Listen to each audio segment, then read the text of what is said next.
Well, hi, Anne. Do you know one thing I'd really love for us to have a conversation about today is gratitude. I'm really finding that in the kind of ups and downs of the challenges day to day, that I'm paying much better attention to things I'm grateful for. And I was a non-believer in the power of gratitude, and so I got a gratitude journal, and I thought, well, what's this about? So I looked up some of the neuroscience, being the brain geek that I am.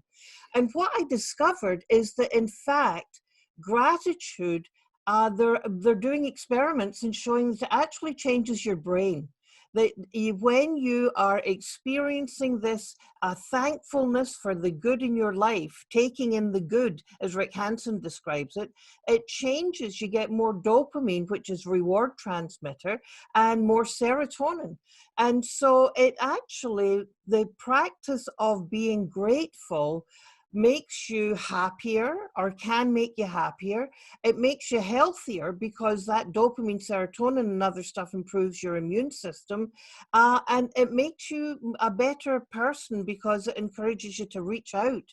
And so I'm very grateful for the beauteous times we spend together and with our friends Kathy, Lee, and Tim. I'm so grateful for the times when I get to connect with my kids, and it's actually helping me cope with this. So what do you think? What are your experiences? Uh, that totally makes sense to me. And I actually started my day today by going outside and listening to the birds singing. And they were really quite spectacular this morning. I was up bright and early. This was just a bit before 6 a.m. And just hearing nature, appreciating that, yes, there's so many unpredictables in our life right now, but I can be grateful that I live in a beautiful place where I can actually start my day in the company of birds. And, I think sometimes we think that great gratitude has to be this huge over the top thing where, you make a list of 7,000 things to be grateful about, or you spend an hour a day, journaling about it. It doesn't have to be that at all. It can just be quiet noticing in the moment. And if you are moved to action because you're just having a really good day, or you want to give yourself that psychological boost and health boost you were talking about, one activity I came across a few years ago that I think is really meaningful is Mhm. writing a gratitude letter.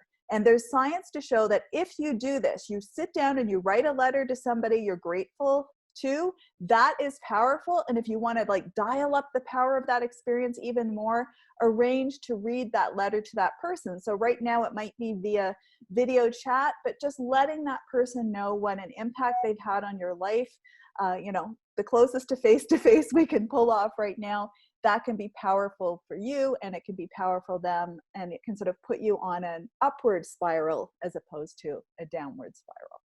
Oh, and I love that. And I'm going to do that today. Somebody immediately comes to mind, but I'm thinking about some of the challenges that parents are under just now with all the pressures that we've talked about. And in the moment when it's quiet, rather than when they happen, or maybe I should say the seconds that it's quiet, if people can intentionally say, I'm going to be grateful for these 30 seconds of quiet, it's going to do such a positive thing for their thinking, rather than thinking, oh my God, when is it going to start again? Because as we've talked about before, what we think affects how we feel, affects how we act. And if we can think, I'm going to be grateful for the things I can grab, then that will help us feel healthier and happier. And then the way we act is, when the kids come charging down the stairs again, you've got a little bit more of that recharge that can help shine the light and have your eyes light up for them, rather than think, oh Lord, what's next? Thank you for always keeping it real, Jean. I really love that about you.